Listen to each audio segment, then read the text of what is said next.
Hey guys, how's it going? Yuri here. Hope you're having a great week, getting ready for Christmas, or whatever holiday you're celebrating. If you've hopefully done all your shopping, I don't think I've finished all mine. I have a little bit more to do, but I usually do my shopping on the 24th. That's really how much of a procrastinator I am. So anyways, today I want to share with you some diet tips, some nutrition tips to help you prevent the, I don't know how to say this, the holiday overload onslaught of like gluttony, let's call it that, that happens over the next couple days, especially like Christmas is this weekend.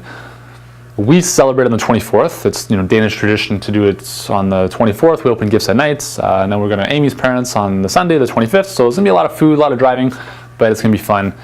So here's what we want to think about. Realistically, it's not the healthiest time of year, so I'm not going to say, okay, we're just going to have green smoothies for the next week. That's obviously not realistic. So what you want to do is look at, okay, well, I'm going to do the best that I can with what is in front of me. So considering I'm going to take the typical example of what I'll probably be eating over Thanksgiving, and most people, or not Thanksgiving, but Christmas, almost the same thing. What we'll be doing, most of us will be eating, turkey, vegetables of some kind, mashed potatoes, sweet potatoes, whatever, some other vegetables, some stuffing, and some pie for desserts, eggnog, maybe some wine, stuff like that. So okay, so here's some strategies. The first thing we want to look at is this is going to be like digestive overload. So we need to help our digestive system process this food as effectively as possible. So what we want to do for that is, considering that the majority of us, 99% of us pretty much, have an underactive stomach, which means that we're not producing enough hydrochloric acid to digest the food, we need to help out our stomach. We need to really call in the reinforcements. So this is why I would highly recommend the following. First of all, if you do not have any digestive enzymes, I would highly recommend you grab some. Again, I'm not going to recommend any specific brands because I don't know where you live. There's really so many different brands it's almost overwhelming. Just ask, if you go to a health food store, ask for a good digestive enzyme, multi-spectrum, that's going to have lipases, amylases, different enzymes to digest fats, carbohydrates, as well as proteins. And if you want to further help that, you can also look for a hydrochloric acid capsule. So usually it's like betaine, it's called betaine usually. Just ask for like a hydrochloric acid capsule. And what the hydrochloric acid will do is that will increase your stomach's ability, or your stomach's hydrochloric acid production, or concentration. Hydrochloric acid is what our stomach produces to break down protein. And you'll find that if you increase your hydrochloric acid, it will make digesting food a lot easier. So you have hydrochloric acid and digestive enzymes. A lot of times they're separate, some might combine both. So you just have to look out for that.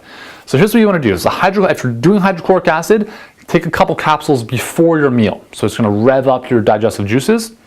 Okay? If you feel a burning sensation, you've had too many. That's the upper limit. And just kind of tone it back down from there. But it's totally safe. It's fine, don't worry. Second thing are the digestive enzymes. The digestive enzymes, again, are specific enzymes that will help you break down those fats, carbohydrates, proteins. You can take those before, during, and after the meal. This is what I usually do, is I'll take, one before, one during, one after. And it just helps your stomach. It gives your body the enzymes it needs to break down those foods. Because a lot of times we're not doing it effectively enough. So if you ever get tired, bloaty, gassy, all that stuff after a meal, it's usually a digestive issue. So enzymes and hydrochloric acid will make a big difference for you. Now, the other thing you can do is before your meal, and actually with your meal, you have a couple options here. So before the meal, you can do apple cider vinegar with water or lemon with water. Okay, so fresh squeezed lemon in warm water, not ice cold water, lukewarm water, just a glass. Two things that this is going to do. First of all, it's going to reduce your appetite slightly because water tends to fill us up, and a lot of times we think we're hungry but we're actually thirsty. That's a good thing. The second thing is that both apple cider vinegar and lemon, so juice and lemon, stimulate your digestive juices. So they actually rev up your digestive system and help you digest your foods more effectively. You can do that as well during the meal. So if you have, let's say, a 500 milliliter glass of water, you can throw in some apple cider vinegar, about a tablespoon or so, or some lemon juice into the water. Have that before your meal, and then during the meal, just sip on it. Okay, take little sips throughout the meal. You don't want to be chugging huge amounts of liquid during the meal because that's just going to dilute everything. So small little sips throughout the meal, a little bit more obviously before the meal. The other option you have at this time of year is obviously some red wine. Now, here's the thing. Red wine, meaning 1 glass. 1 glass is protective, cardioprotective. 2 glasses becomes a risk factor. Okay, so 1 glass is okay, nothing wrong. Has resveratrol and some other good stuff. And the other thing is that it actually helps digestion.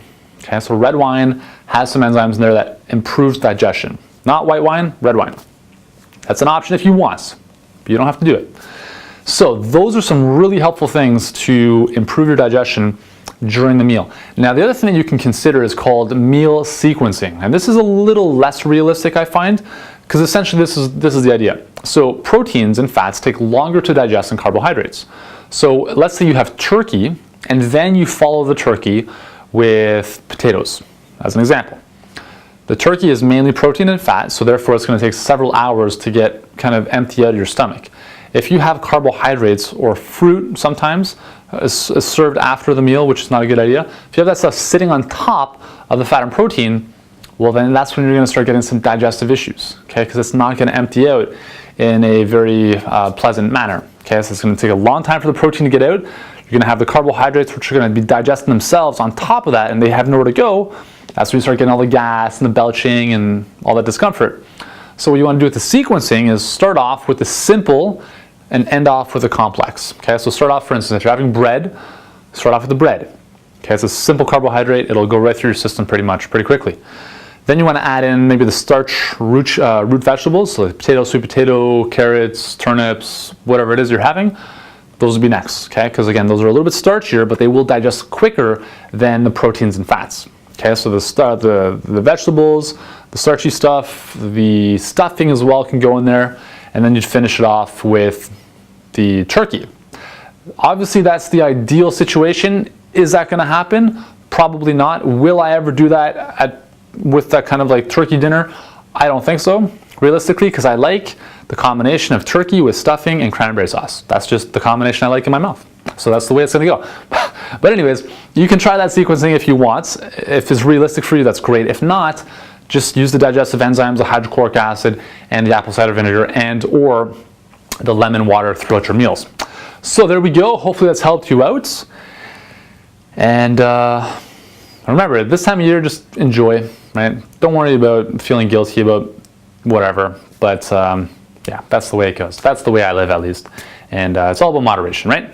So hopefully this has helped you out, and we'll see you in the next video.